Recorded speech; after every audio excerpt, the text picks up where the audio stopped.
Oke, selamat malam buat abang-abang dan kawan-kawan sekalian. Kita akan mulai diskusi kita malam hari ini. Tapi sebelum kita mulai, salam perjuangan dari saya.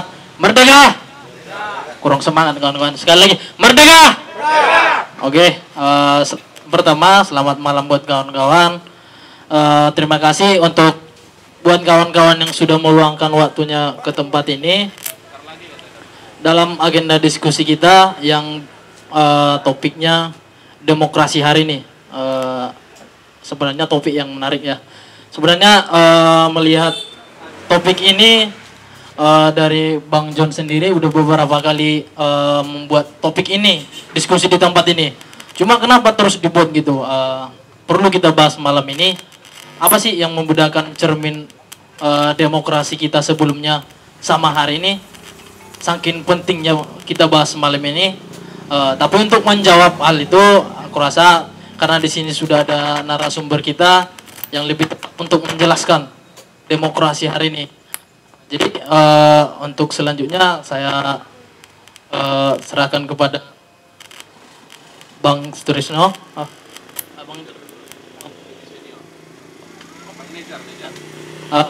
Kepada Bang Nejar dulu untuk memaparkan dengan topik demokrasi hari ini. Oh, silakan Bang.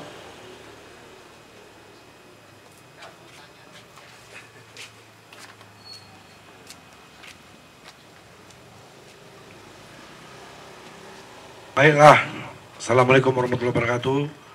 Salam sejahtera untuk kita semua. Om Swastiastu, Namo Buddhaya, salam kebajikan. Pertama-tama, izinkan dulu Bro and Sis yang hadir di literasi kopi ini, saya memperkenalkan diri dulu. Nama saya adalah Haji Muhammad Nejar Juli, Sarjana Teknik.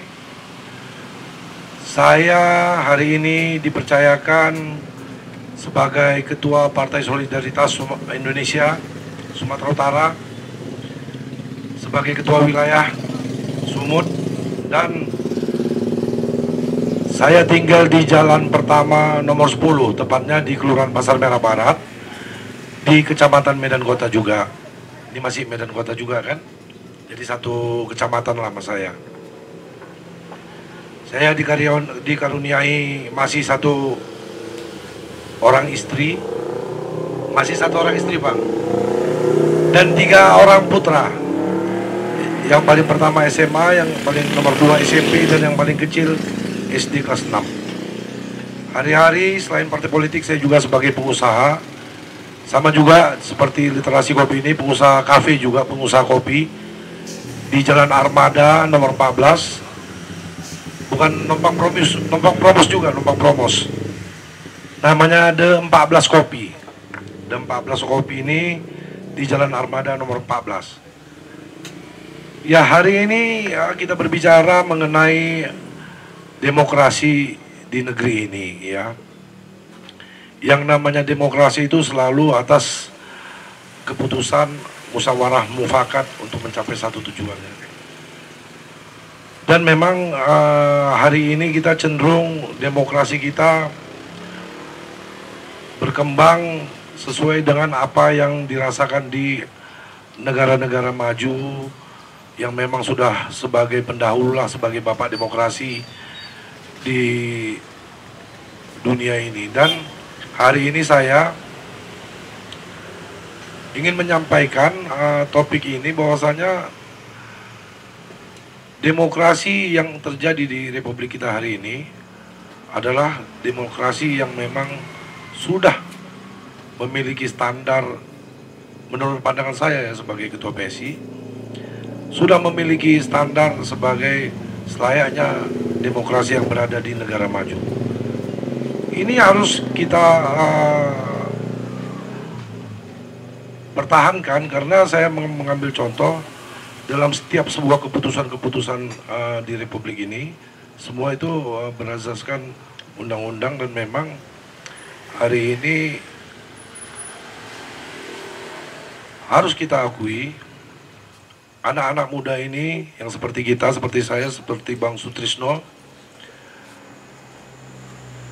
haus akan demokrasi untuk mencapai suatu kekuasaan di Republik kita ini.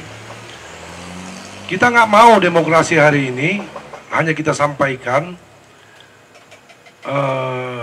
sebagai PSI ya, tidak mau demokrasi di Republik ini hanya disampaikan melalui ring-ring luar saja, artinya tidak melalui dalam tubuh kelembagaan pemerintahan. Seperti, mohon maaf, adanya terkadang di daerah luar sana orang-orang menyebutkan parlemen jalanan, ya. Sehingga apa? Itu akan mengakibatkan energi kita terkuras dalam menyampaikan aspirasi demokrasi kita kepada pemerintahan. Nah, menurut PSI hari ini kaum milenial ini sekarang banyak yang haus akan politik sebenarnya. Cuman potensi-potensi ini masih tersimpan ataupun masih malu-malu untuk menyampaikan apa pendapat mereka terhadap kelembagaan, terhadap pemerintahan, sehingga mereka harus selalu melakukan membuang energi yang tidak sepatutnya mereka buang dengan parlemen jalanan tadi.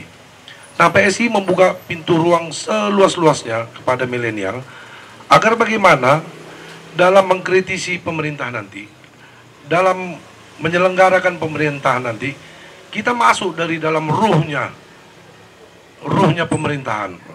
Ruhnya pemerintahan itu apa, Bro Ensis? Ruhnya pemerintahan itu adalah partai politik. Dan harus kita akui sama-sama bahwasanya kalau tidak kita masuk dari dalam ruhnya pemerintahannya, itu salah satunya partai politik, ya, kemungkinan apa yang menjadi tujuan kita dalam mencapai yang diinginkan oleh rakyat itu bisa dibilang masih mustahil terjadi, ya. Karena apa? Karena memang yang namanya politik itu selalu ada lobby-lobby, ya.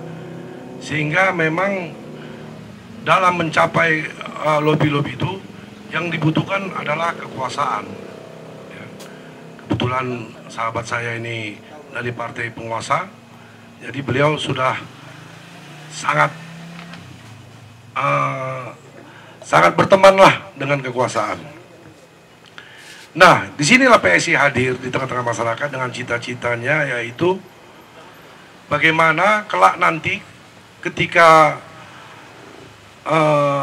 demokrasi akan dilakukan pesta lagi di 2024, maka kader-kader milenial ini yang tadinya terpendam, yang hilang, ya, itu akan bermunculan melalui PSI, yang sudah tentu memang energi yang tadinya akan dimanfaatkan melalui luar ring ini akan bisa bergabung bersama PSI.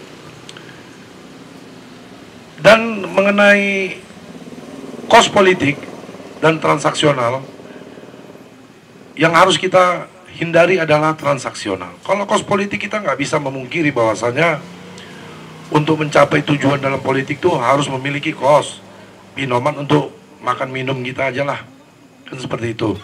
Namun kita jangan larut sama proses transaksional. Ini yang harus kita ajarkan dalam berdemokrasi kepada seluruh masyarakat yang ada di Republik kita ini, bahwasanya kalau proses-proses transaksional itu masih kerap dilakukan oleh partai politik, ya, oleh orang-orang oknum politikus-politikus senior yang cenderung ingin mempertahankan tahta kerajaannya dengan melakukan transaksional,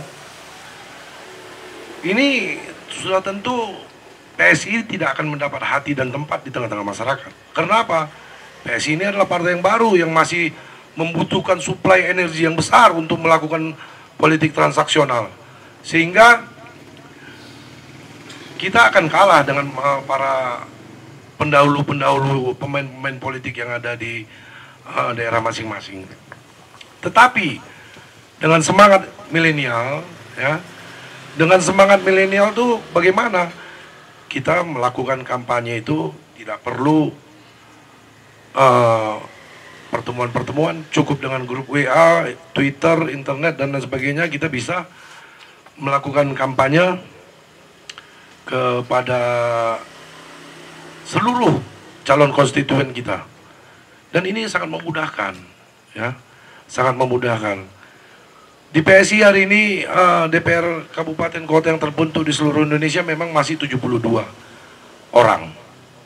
Nah, di antara 72 orang itu banyak yang duduk di anggota DPR itu berasal dari, mohon maaf, ada yang dari supir ojek online, ya, untuk di Kota Medan. Di daerah NTT ada dari pendeta, di daerah Sulawesi ada dari bidan, bahkan di Solo sendiri, Surakarta, ada yang mantan dari security, sehingga beliau sekarang ini menjadi tangan kanannya Bro Gibran dalam melakukan komunikasi politik bersama legislatif. Nah, inilah yang menjadi tren di PSI, ya, menjadi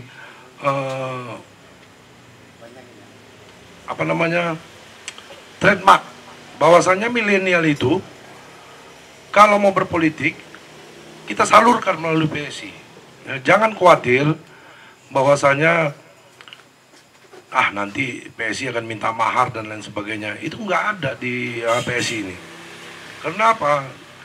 Kami dari PSI membutuhkan kader-kader milenial yang memang ingin menggantikan posisi-posisi para politikus-politikus yang sudah nyaman terhadap kekuasaannya, ya. Bagaimana caranya? Mari kita rumuskan melalui PSI. Mudah-mudahan milenial ini semua ikut bersama PSI untuk merubah republik ini.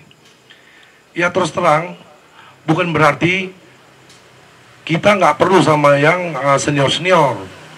Perlu sama yang senior-senior. Kenapa?